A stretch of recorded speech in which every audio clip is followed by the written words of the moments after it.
Anyone familiar with the compass symbol of Freemasonry, with the G in the middle?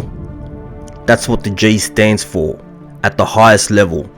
Many porch masons, these are the exoteric masons that are given the teachings of the profane, and they think they are in the know. They're given the information, well, this only means geometry or God. On a slightly higher level, that it means gnosis, meaning knowledge.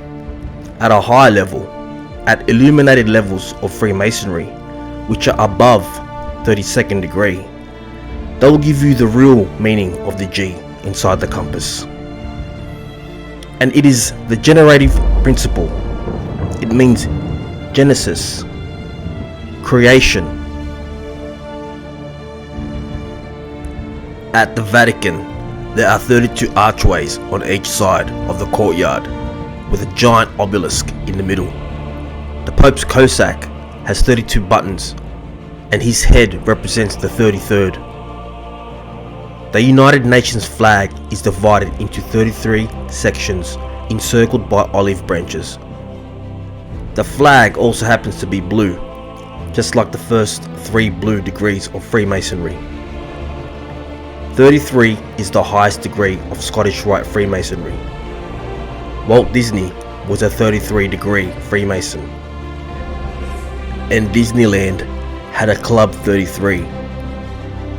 During World War II, 33rd degree Winston Churchill gave us the V for victory, 2-finger salute, which since the 60s became peace. Before, it stood for victory and peace. It was a symbol of the 33rd degree. There are 3 joints to the knuckle on 2 fingers, making 33. Then held apart like a V is about 33 degree. 33 vertebrae on the spine. 33, the age of Christ when he died. 33 degrees when ice starts to melt. Everything changes at 33.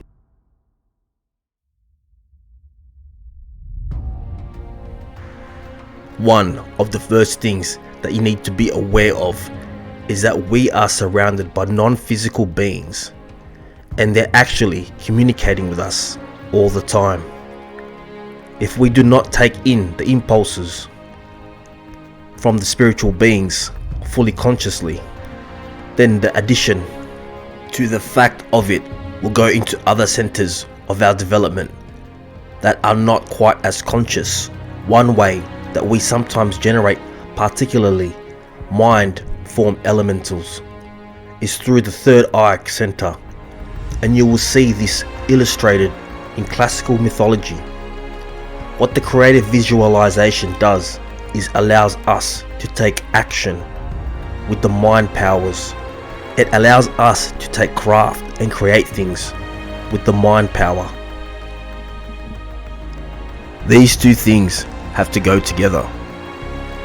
The Rosicrucians talk about a process within an initiation in which, at a certain point, when the heart becomes open and unarmored, and we cultivate this feeling of unconditional love, there is an ignition of a kind of spiritual spark within the heart.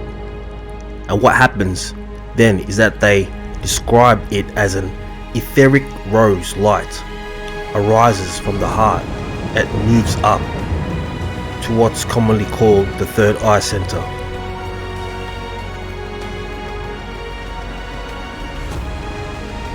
And with that rose etheric stream, it enters into the centers in the head, that area that is technically at the third ventricle of the brain and was known as the cave of Brahman in the Indian teachings. This is a particular area that's open in the head that has space between the pineal and pituitary glands, and as this space becomes illuminated, it leads to direct spiritual vision. In this path of illumination, we find that everything is a thought form from the mind of God. Those thought forms have a pattern to them. And the current term that we use for understanding those patterns are sacred geometry.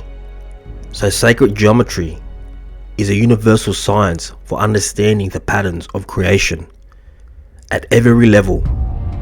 And so, no matter what tradition you study with, they will work with sacred geometry, because the sacred geometry at the highest level is a pure packed thought form from God, the mind of God, that shows you the pure pattern of everything that manifested from it.